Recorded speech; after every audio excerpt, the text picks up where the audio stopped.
Hi friends, welcome back to my channel. ಇವತ್ತು ಯಾರ್ಯಾರ್ದು ಹುಟ್ಟಿದ ಹಬ್ಬ ಇದೆಯೋ ಅವ್ರಿಗೆಲ್ಲ ನನ್ನ ಕಡೆಯಿಂದ ಹ್ಯಾಪಿ ಬರ್ತ್ಡೇ ಅಂತ ವಿಶಸ್ ಮಾಡ್ತಾ ಇವತ್ತಿನ ಈ ವಿಡಿಯೋ ಸ್ಟಾರ್ಟ್ ಮಾಡ್ತಾ ಇದ್ದೀನಿ. ಇವತ್ತೇನಪ್ಪ ವಿಡಿಯೋ ಅಂತ ಅಂದರೆ ಕೆಲವೊಂದು ಮಾಹಿತಿಗಳನ್ನ ಹೇಳಬೇಕು ಅಂತ ಅಂದ್ಕೊಂಡಿದ್ದೀನಿ ಸ್ಟಿಚಿಂಗ್ ಬಗ್ಗೆ. ಈಗ ಸ್ಟಿಚಿಂಗ್ ಮಾಡ್ತಾ ಇರೋರಿಗೆ ತುಂಬ ಹೆಲ್ಪ್ ಆಗ್ಬೋದು, ಮತ್ತು ಕಲಿಬೇಕು ಅನ್ನೋರಿಗೂ ಇದು ತುಂಬ ಹೆಲ್ಪ್ ಆಗುತ್ತೆ ಈ ವಿಡಿಯೋ ಅಂತ ಅಂದ್ಕೊಂಡಿದ್ದೀನಿ. ಏನು ಇವತ್ತಿನ ವಿಶೇಷ ಅಂತಂದರೆ, ಮೊದಲಿಗೆ ನಾನು ಚಾರ್ಟ್ಸ್ ಬಗ್ಗೆ ಹೇಳೋಣ ಅಂತ ಅಂದ್ಕೊಂಡಿದ್ದೀನಿ. ಅದ್ರ ಬಗ್ಗೆ ಹೇಳ್ತಾ ಇದ್ದೀನಿ. ಏನಪ್ಪ ಅಂತ ಅಂದರೆ, ಈಗ ತುಂಬ ಟ್ರೆಂಡಿಂಗಲ್ಲಿರೋದು ಚಾರ್ಟ್ಸ್, ರೆಡಿ ಚಾರ್ಟ್ಸ್ ಬರುತ್ತೆ. ಚಾರ್ಟ್ಸ್ನ ನಿಮಗೆ ಕೊಡ್ತೀವಿ. ಚಾರ್ಟ್ಸಲ್ಲಿ ಎಲ್ಲ ಒಂದು 34 ಸೈಜ್ಗೆ ಏನು ಮೆಜರ್ಮೆಂಟ್ ಇರುತ್ತೆ ಅದೆಲ್ಲ ಫುಲ್ ಕಂಪ್ಲೀಟ್ ಇದ್ಬಿಡುತ್ತೆ. ಸ್ಲೀವ್ಗೆ ಆಗಲಿ, ತೋಳಿಂದ ಕಂಕಲಿನ ಹಿಡಿದ ಆಗಲಿ, ಎದೆ ಸುತ್ತಳತೆ ಮತ್ತು ಸೊಂಟ ಲೆಂತ್, ಬ್ಯಾಕ್ ಲೆಂತ್, ಇದ್ರ ಬಗ್ಗೆ ಎಲ್ಲ ಒಂದು ಚಾರ್ಟ್ ರೆಡಿ ಆಯಿತು ಅಂತ ಹೇಳ್ಬಿಡ್ತಾರೆ. ಎಲ್ಲದರಲ್ಲೂ ಒಂದು ಇಷ್ಟು 34 ಸೈಜ್ಗೆ ಇಷ್ಟಿಂದ ಇಷ್ಟು ಇಡಬೇಕು ಅಂತ ಒಂದು ಚಾರ್ಟ್ಸ್ ಇರುತ್ತೆ ಅಂತ ಅಂದ್ಕೊಳ್ಳೋಣ. ಬಟ್ ಆ ಚಾರ್ಟ್ಸ್ನಂತೆ ಹೊಲಿದ್ರೆ ನಾವು 34 ಸೈಜ್ ಆಲ್ಮೋಸ್ಟ್ ನಾರ್ಮಲಾಗಿ ಎಲ್ಲರಿಗೂ ಇದ್ದೇ ಇರುತ್ತೆ. ಅಂಥದ್ರಲ್ಲಿ ನಾವು ಇವಾಗ ಅದೇ ಸೈಜ್ನ 34 ಸೈಜ್ ಅಂದ್ಬಿಟ್ಟು ಎಲ್ಲರಿಗೂ ಒಂದೇ ಸ್ಲೀವ್ ಅಳತೆ, ಚೆಸ್ಟ್ ಅಳತೆ ಇಟ್ಬಿಟ್ಟು ಸ್ಟಿಚಿಂಗ್ ಮಾಡಿದಾಗ ಬ್ಲೌಸಲ್ಲಿ ಎಷ್ಟು ಪ್ರಾಬ್ಲಮ್ಸ್ ಆಗುತ್ತೆ ಅಂತ ನಾನು ನಿಮಗೆ ಹೇಳ್ತಾ ಇದ್ದೀನಿ ಇವತ್ತು. ಏನಪ್ಪ ಅಂದರೆ, ಕೆಲವರು ದಪ್ಪ ಇರ್ತಾರೆ, ಅವ್ರಿಗೆ 34 ಸೈಜ್ ಅಂತ ಅಂದ್ಕೊಳ್ಳೋಣ. ಒಂದು ಸ್ವಲ್ಪ ಮೀಡಿಯಮ್ ಸೈಜಲ್ಲಿದ್ದಾರೆ, 34 ಸೈಜ್ ಸ್ಟಿಚಿಂಗ್ ಬ್ಲೌಸ್ ಇದೆ ಅಂತ ಅಂದ್ಬಿಟ್ಟು ಅದನ್ನು ಚಾರ್ಟ್ಸ್ ಪ್ರಕಾರ ಹೇಳೋದಾದರೆ, ನಾವು ಕಂಕಲಿನ ಇಳ್ತಾ ಬಂದು 5.5, ಮತ್ತು ಸ್ಲೀವ್ ಫುಲ್ ಬಂತು ಅಂದರೆ 10.5, ಮತ್ತು ಬ್ಯಾಕ್ ಡೀಪ್ ರೌಂಡು, ಮತ್ತು ಫ್ರಂಟ್ ಡೀಪು, ಮತ್ತು ಚೆಸ್ಟ್ ಲೆಂತ್, ಇವನ್ನೆಲ್ಲ ತೊಗೊಳ್ತಾ ಹೋದಾಗ ಎಲ್ಲ ಒಂದೊಂದು ಮೆಜರ್ಮೆಂಟ್ ಚೆಸ್ಟ್ ಏನು ಇವಾಗ ಚಾರ್ಟ್ ಇರುತ್ತಲ್ಲ ಅದರಲ್ಲಿ ಕೊಟ್ಟಿರ್ತಾರೆ. ನಾವು ಅದರಂತೆ ಬ್ಲೌಸ್ ಸ್ಟಿಚ್ ಮಾಡಿದ್ರೆ ಅದು ಎಲ್ಲರಿಗೂ ಅಡ್ಜಸ್ಟ್ ಆಗುತ್ತಾ? ಆಗಲ್ಲ. ಯಾಕಂದರೆ ಅದೇ 34 ಸೈಜಲ್ಲಿ ಕೆಲವರ ಬಾಡಿ ಕೆಲವೊಂದು ವೇರಿಯೇಷನ್ನ ಹೊಂದಿರುತ್ತೆ. ಕೆಲವರಿಗೆ ಚೆಸ್ಟ್ ದಪ್ಪ ಇರ್ಬೋದು, ಮತ್ತು ಕೆಲವರಿಗೆ ತೋಳು ದಪ್ಪ ಇರ್ಬೋದು, ಕೈ ಲೆಂತ್ ಶಾರ್ಟ್ ಇರ್ಬೋದು, ಮತ್ತು ಬ್ಯಾಕ್ ಲೆಂತ್ ಕೂಡ ಶಾರ್ಟ್ ಇರ್ಬೋದು. ಯಾಕಂದರೆ ಹೈಟ್ ಕಮ್ಮಿ ಬಂತು ಅಂತ ಅಂದರೆ ಶಾರ್ಟ್ ಬರುತ್ತೆ. ಬಂದಿವೆ 34 ಸೈಜ್ಗೆ 15 ರೆಡಿ ಇಟ್ಬಿಡ್ತೀವಿ ಅಂತ ಅಂದ್ಬಿಟ್ಟು ನಾವು ಸ್ಟಿಚಿಂಗ್ ಮಾಡಿದ್ರೆ ಆ ಬ್ಲೌಸು ಎಲ್ಲರಿಗೂ ಆಗುತ್ತಾ? ಆಗಲ್ಲ. ಅದಕ್ಕೆ ಫ್ರೆಂಡ್ಸ್, ಆಲ್ಮೋಸ್ಟ್ ನಾವು ಚಾರ್ಟ್ಸ್ ರೀತಿಯೇ ಹೊಲಿತೀವಿ ಅಂತ ಹೋದರೆ ತುಂಬಾ ಪ್ರಾಬ್ಲಮ್ಸ್ ಕ್ರಿಯೇಟ್ ಆಗುತ್ತೆ. ಅದರಿಂದ ಚಾರ್ಟ್ಸ್ ಕೆಲವೊಂದಕ್ಕೆ ಅಡ್ಜಸ್ಟ್ ಆಗ್ಬೋದು, ಬಟ್ ಎಲ್ಲದಕ್ಕೂ ಆಗುತ್ತೆ ಅಂತ ನಾನು ಹೇಳಲ್ಲ. ಯಾಕಂದರೆ ಪ್ರತಿಯೊಬ್ಬ ಮನುಷ್ಯನ ಬಾಡಿ ತುಂಬಾ ವೇರಿಯೇಷನ್ ಇರುತ್ತೆ. ಹಾಗಾಗಿ ನಾವು ಚಾರ್ಟ್ಸ್ಗಿಂತ ಏನು ನಮಗೆ ಕಸ್ಟಮರ್ಸ್ ಕೊಟ್ಟಿರ್ತಾರಲ್ಲ ಬ್ಲೌಸ್ಗಳು, ಆ ಮೆಜರ್ಮೆಂಟಲ್ಲಿ ಸ್ಟಿಚ್ ಮಾಡೋದು ಬೆಟರು. ಮತ್ತು ಏನು ಚೆಸ್ಟ್ ಮೆಜರ್ಮೆಂಟ್ ಆಗಲಿ, ಬ್ಲೌಸ್ ಮೆಜರ್ಮೆಂಟ್ ಯಾವುದೇ ಒಂದು ಕೊಟ್ಟಿರ್ತಾರಲ್ಲ ಅವರು ನಮಗೆ, ಅದರಲ್ಲಿ ಅವರಿಗೆ ಕರೆಕ್ಟಾಗಿ ಇದೆಯಾ, ಮತ್ತು ಏನಾದರೂ ಪ್ರಾಬ್ಲಮ್ಸ್ ಇದೆಯಾ, ಅದನ್ನೆಲ್ಲ ನಾವು ತಿಳ್ಕೊಂಡು ಮುಂದೆ ಸ್ಟಿಚಿಂಗಿಗೆ ಕಟ್ಟಿಂಗಿಗೆ ಮಾಡ್ಕೊಬೇಕಾಗುತ್ತೆ. ನಾವು ಕಟ್ಟಿಂಗ್ ಮಾಡ್ಕೊಂಡು ಸ್ಟಿಚಿಂಗ್ ಮಾಡಬೇಕಾಗುತ್ತೆ. ಏನಪ್ಪ ಅಂದರೆ, ಒಬ್ರಿಗೆ ಕೊಟ್ಟಿದ್ದ ಬ್ಲೌಸು ಸ್ವಲ್ಪ ಟೈಟ್ ಇದೆ ಅಂದರೆ ಒಂದು 1/4 ಇಂಚು ಲೂಸ್ ಇಡೋದು, ಆ ರೀತಿ ಮಾಡ್ಬೋದು. ಬಟ್ ಚಾರ್ಟ್ಸ್ ಅಂತ ಹೋಗೋದಾದರೆ ನಾವು ತುಂಬಾ ಪ್ರಾಬ್ಲಮ್ಸ್ನ ಫೇಸ್ ಮಾಡಬೇಕಾಗುತ್ತೆ. ಅದಕ್ಕೆ ಫ್ರೆಂಡ್ಸ್, ಆಲ್ಮೋಸ್ಟ್ ಚಾರ್ಟ್ಸ್ ಇವಾಗ, ಯಾಕಂದರೆ ಚಾರ್ಟ್ಸ್ದು ಸೇಲಿಂಗ್ದು ಜಾಸ್ತಿ ಬಿಸ್ನೆಸ್ ನಡೀತಾ ಇದೆ. ಬಟ್ ಚಾರ್ಟ್ಸ್ ಎಲ್ಲದಕ್ಕೂ ಕರೆಕ್ಟ್ ಆಗುತ್ತೆ. ಯಾಕಂದರೆ ತುಂಬ ಅದು 1,000 ರೂಪಾಯಿ ಆ ಥರ ತೋರಿಸ್ತಾ ಇದ್ದಾರೆ ಕೆಲವರು. ಯಾಕಂದರೆ ಅದು ಎಲ್ಲರಿಗೂ ಕರೆಕ್ಟ್ ಆಗುತ್ತೆ ಅಂತ ನಾವು ಹೇಳಲಿಕ್ಕಾಗಲ್ವಲ್ಲ ಚಾರ್ಟ್ಸ್ನಂತೆ ಹೊಲಿದ್ರೆ. ಅದಕ್ಕೆ ಮನುಷ್ಯನ ಬಾಡಿ ಮೆಜರ್ಮೆಂಟು ತೊಗೊಂಡು ಹೊಲಿಯೋದು, ಇಲ್ಲ ಆಲ್ಮೋಸ್ಟ್ ಬ್ಲೌಸ್ ಮೆಜರ್ಮೆಂಟು, ಅದರಲ್ಲಿ ಏನು ವೇರಿಯೇಷನ್ ಇದೆ ಅಂತ ತಿಳ್ಕೊಂಡು ನಾವು ಸ್ಟಿಚ್ ಮಾಡ್ತಾ ಹೋದರೆ ನಾವು ಹೊಲಿತಕ್ಕಂಥ ಬ್ಲೌಸ್ಗಳು ಕರೆಕ್ಟಾಗಿ ಬರುತ್ತೆ. ಈಗ ಚಾರ್ಟ್ಸು ಸಿಗುತ್ತೆ ಅಂದ್ಬಿಟ್ಟು ನಾವು ಆ ಮೆಜರ್ಮೆಂಟಲ್ಲಿ ಹೊಲಿತೀವಿ ಅಂತ ಹೋದಾಗ ಏನಾಗುತ್ತಪ್ಪ ಅಂತ ಅಂದರೆ ಎಲ್ಲರಿಗೂ ಬ್ಲೌಸ್ಗಳು ಸೇಮ್ ಮೆಜರ್ಮೆಂಟ್ ಇರಲ್ಲ, ಅದು ತುಂಬ ಪ್ರಾಬ್ಲಮ್ಸ್ ಆಗುತ್ತೆ. ನಾವು ಇವಾಗ ಒಬ್ಬರು ಕಸ್ಟಮರ್ಗೆ ಆ ಸ್ಟಿಚಿಂಗ್ ಆಗೋದು ಚಾರ್ಟ್ಸ್ ರೀತಿ ಹೊಲ್ದು ಕೊಟ್ಬಿಟ್ರೆ ಅವ್ರ ಲೆಂತಿಗೆ ಆಗಲಿ ಅವ್ರ ದಪ್ಪಕ್ಕೆ ಆಗಲಿ ಏನು ತೋಳು ಕೆಲವ್ರಿಗೆ ತೋಳು ತುಂಬ ಸಣ್ಣ ಇರುತ್ತೆ, ಕೆಲವ್ರಿಗೆ ಕಂಕಲಿನ ಇಳಿತನೂ ಕೂಡ ತುಂಬ ಚಿಕ್ಕ ಬರುತ್ತೆ. ಹಾಗಾಗಿ ಇವನ್ನೆಲ್ಲ ನೋಡ್ಕೊಳ್ಳೋದಾದರೆ ನಾವು ಚಾರ್ಟ್ಸ್ ಆಲ್ಮೋಸ್ಟ್ ಕರೆಕ್ಟ್ ಇರಲ್ಲ, ಚಾರ್ಟ್ಸ್ ಪ್ರಕಾರ ಹೊಲಿದ್ರೆ ಕರೆಕ್ಟ್ ಇರಲ್ಲ. ಎಲ್ಲೋ 10% ಕರೆಕ್ಟಾಗಿ ಆಗ್ಬೋದೇ ಹೊರತು ಒಂದು 19 ಮೆಂಬರ್ಸ್ಗೆ ಕರೆಕ್ಟಾಗಿ ಆಗಲ್ದೇ ಇಲ್ಲ, ಒಂದು 90 ಮೆಂಬರ್ಸ್ಗೆ. ಅದಕ್ಕೆ ನಾನು ಹೇಳ್ತಾ ಇರ್ತಕ್ಕಂಥದ್ದು, ಇವತ್ತು ಯಾರು ಏನೇ ಹೊಲಿತೀವಿ ಅಂತ ಅಂದರೂ ಕೂಡ ನೀವು ಬ್ಲೌಸ್ ಮೆಜರ್ಮೆಂಟ್ನ ತೊಗೊಳ್ಳಿ, ಬಾಡಿ ಮೆಜರ್ಮೆಂಟ್ನ ತೊಗೊಳ್ಳಿ, ಮತ್ತು ಆ ಬ್ಲೌಸಲ್ಲಿ ಏನಾದರೂ ಪ್ರಾಬ್ಲಮ್ಸ್ ಇದೆಯಾ ಅಂತ ತಿಳ್ಕೊಳ್ಳಿ. ಇಲ್ಲ ಹಾಗೂ ಅಂದರೂ ಕೆಲವೊಬ್ಬರಿಗೆ ಹಾಕ್ಸ್ಬಿಟ್ಟು ನೋಡಿಬಿಟ್ಟು ತೊಗೊಳ್ಳೋದಾದರೆ ಬೆಟರ್. ಯಾಕಂದರೆ ಕೆಲವರು ಕಸ್ಟಮರ್ ಕೊಟ್ಬಿಟ್ಟು ಹೇಳ್ತಾರೆ ಸ್ವಲ್ಪ ಪ್ರಾಬ್ಲಮ್ಸ್ ಇದೆ ಅಂತ.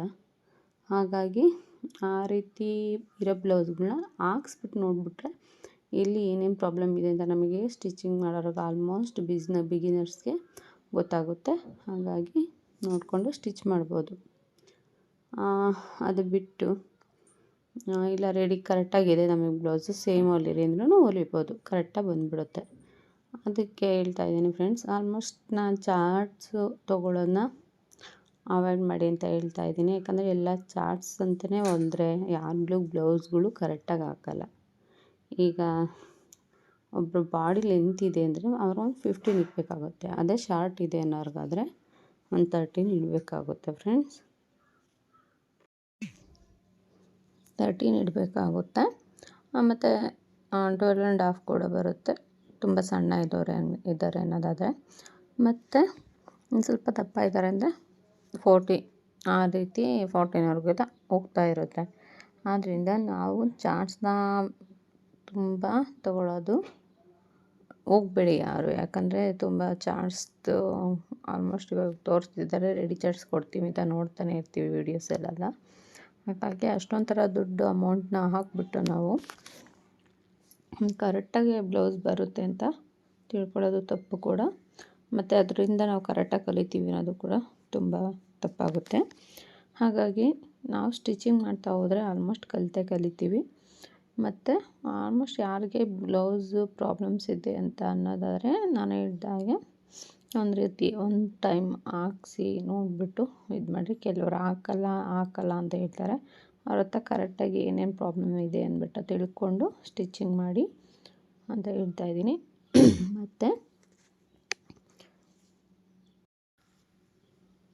ಮತ್ತು ಕೆಲವ್ರಿಗೂ ಕೂಡ ಏನು ಸೊಂಟ ಸೈಜು ವೇರಿಯೇಷನ್ಗಳು, ಬಾಡಿ ಸೈಜ್ ವೇರಿಯೇಷನ್ ಈ ರೀತಿ ಬರ್ತಾ ಇರುತ್ತೆ.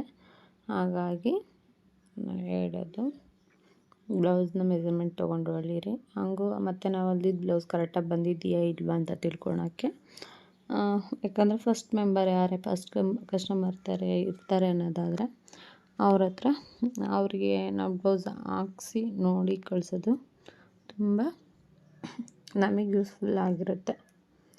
ಕರೆಕ್ಟಾಗಿ ಬಂದಿದೆಯಾ ಇಲ್ವಾ ಅಂತ ತಿಳ್ಕೊಬೋದು, ಏನೇನು ಪ್ರಾಬ್ಲಮ್ಸ್ ಇದ್ದರೆ ಮತ್ತೆ ಹೇಳ್ಬೋದು. ಅದಕ್ಕೆ ಫ್ರೆಂಡ್ಸ್ ಇಷ್ಟೆಲ್ಲ ಮಾಹಿತಿಗಳ್ನ ಕೊಡ್ತಾಯಿದ್ದೀನಿ. ಮತ್ತು ಗೌನ್ಗಳನ್ನ ಸ್ಟಿಚ್ ಮಾಡೋರಿಗೆ ಮತ್ತು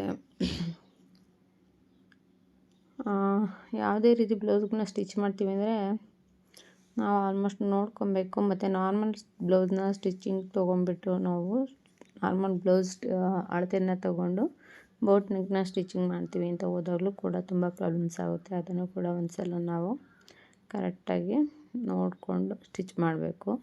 ಇವನ್ನೆಲ್ಲ ನೋಡಿ ಸ್ಟಿಚ್ ಮಾಡ್ತಾ ಹೋದರೆ ನಾವು ಕರೆಕ್ಟಾಗಿ ಸ್ಟಿಚಿಂಗ್ ಮಾಡ್ತಾ ಹೋಗ್ಬೋದು, ಸ್ಟಿಚಿಂಗ್ ಕಲಿತಾ ಹೋಗ್ಬೋದು. ಮತ್ತು ಇವತ್ತು ನಾನು ಸ್ಟಿಚ್ ಮಾಡ್ತಿರ್ತಕ್ಕಂಥ ಬ್ಲೌಸ್ ಬಂದು ನಾರ್ಮಲ್ ಬ್ಲೌಸಲ್ಲಿ ಮೆಜರ್ಮೆಂಟ್ ತೊಗೊಂಡು ಬೋಟ್ ನೆಕ್ ಬ್ಲೌಸ್ನ ಸ್ಟಿಚಿಂಗ್ ಮಾಡ್ತಾಯಿದ್ದೀನಿ. ಅವ್ರು ಕೊಟ್ಟಿದ್ದು ನನಗೆ ನಾರ್ಮಲ್ ಬ್ಲೌಸ್ ಕೊಟ್ಟಿದ್ದರು, ಅದರಲ್ಲಿ ಬೋಟ್ ನೆಕ್ ಸ್ಟಿಚಿಂಗ್ ಮಾಡಿ ಅಂತ. ಹಾಗಾಗಿ ಈ ಬ್ಲೌಸ್ನ ಸ್ಟಿಚಿಂಗ್ ಮಾಡ್ತಾಯಿದ್ದೀನಿ. ಮತ್ತು ಇದಕ್ಕೆ ಏನು ನಾವು ಬೀಡ್ಸ್ ಹಾಕ್ತೀವಲ್ಲ, ಅಲ್ಲಿ ಬಟ್ಟೆಯಲ್ಲಿ 3 ಬೀಡ್ಸ್ ಟೈಪ್ ಮಾಡಿಬಿಟ್ಟು ಹಾಕ್ತೀನಿ ನಾನು ಟೈಯಿಂಗಲ್ಲಿ. ತುಂಬ ಚೆನ್ನಾಗಿ ಕೂಡ ಬಂದಿತ್ತು ಬ್ಲೌಸು ಸ್ಟಿಚಿಂಗು. ನೋಡ್ಬೋದು ನೀವು ಲಾಸ್ಟಿಗೆ ಯಾವ ರೀತಿ ಬಂದಿದೆ ಅಂದ್ಬಿಟ್ಟು. ಬಟ್ ನನಗಿದು ಬ್ಲೌಸ್ ಸ್ಟಿಚಿಂಗ್ ಮಾಡಬೇಕಾದ್ರೆ ತುಂಬ ಟೈಮ್ ತೊಗೊಂತು ಈ ಸಲ.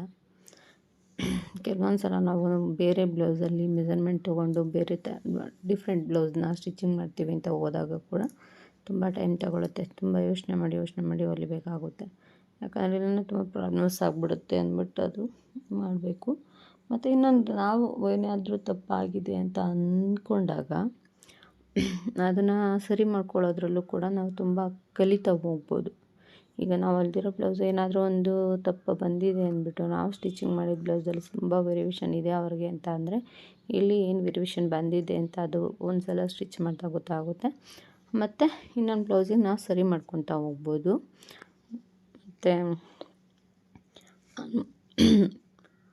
ಮತ್ತು ಪ್ರಿನ್ಸ್ ಕಟ್ಟು ಫ್ರಂಟ್ ಬಟನ್ ಬ್ಲೌಸ್ಗಳಲ್ಲೂ ಆರಾಮಾಗಿ ಮಾಡ್ಕೊತಾ ಹೋಗ್ಬೋದು ನಾವು.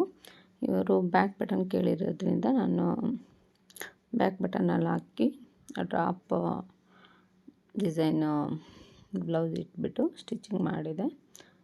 ತುಂಬ ಚೆನ್ನಾಗಂತೂ ಬಂದಿತ್ತು ಬ್ಲೌಸು. ಕಾಂಬಿನೇಷನ್ ಕೂಡ ತುಂಬ ಚೆನ್ನಾಗಿತ್ತು. ಗ್ರೀನ್ ಆ್ಯಂಡ್ ಯೆಲ್ಲೋ ಕಾಂಬಿನೇಷನ್ ಬಟ್ಟೆ ಇರೋದು ಚೆನ್ನಾಗಿ ಬಂದಿತ್ತು ಬ್ಲೌಸು. ಸ್ಟಿಚಿಂಗ್ ಮಾಡಿಕೊಟ್ಟೆ ಅವರಿಗೆ. ಸ್ವಲ್ಪ ಅವರಿಗೆ ಏನಂದರೆ ಅವರು ಸ್ವಲ್ಪ ದಪ್ಪ ಆಗಿದೆ ಅಂದರೆ ಒಂದು ಪಾಯಿಂಟ್ ಲೂಸ್ ಇಟ್ಟಿದ್ದೆ, ಒಂದು ಪಾಯಿಂಟಿಂದ ಒಂದು ಅರ್ಧ ಇಂಚ್ ಲೂಸ್ ಇಟ್ಟಿದ್ದೆ ಅವನು. ಹಾಗಾಗಿ ಇದು ಇನ್ನೊಂದು ಸ್ವಲ್ಪ ಲೂಸ್ ಇದೆ ಅಂದ್ಬಿಟ್ಟು ಸ್ಟಿಚಿಂಗಿಗೆ ಮತ್ತೆ ತಂದು ಒಂದು ಹೊಲಿಗೆ ಹಾಕಿಸ್ಕೊಂಡು ಹೋದರು. ಯಾಕಂದರೆ ಕಸ್ಟಮರ್ ಬಂದಿರಲಿಲ್ಲ ಈ ಬ್ಲೌಸ್ನ ಇಸ್ಕೊಂಡು ಹೋಗೋಕ್ಕೆ, ಅವ್ರ ಮನೆಯಿಂದ ಕಳಿಸಿದ್ರು.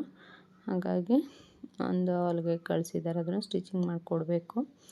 ಹಾಗೆ ಸ್ಟಿಚ್ ಮಾಡಿಕೊಟ್ರೆ ನಮಗೂ ಸರೋಗ್ಬಿಡುತ್ತೆ. ಅದಕ್ಕೆ ಹೇಳೋದು, ಕಸ್ಟಮರ್ ಬಂದರೆ ನಮಗೂ ಯೂಸ್ಫುಲ್ ಆಗುತ್ತೆ. ಒಂದೇ ಸಲ ಹಾಕ್ಬಿಟ್ಟು ನೋಡಿ ಕಳಿಸ್ಬೋದಲ್ವ, ಹೇಗಿರುತ್ತೆ, ಹೇಗೆ ಬಂದಿದೆ ಅಂತ. ಹಾಗೆ ನೋಡಿದಾಗ ನಮಗೂ ಕೂಡ ಒಂದು ಖುಷಿ.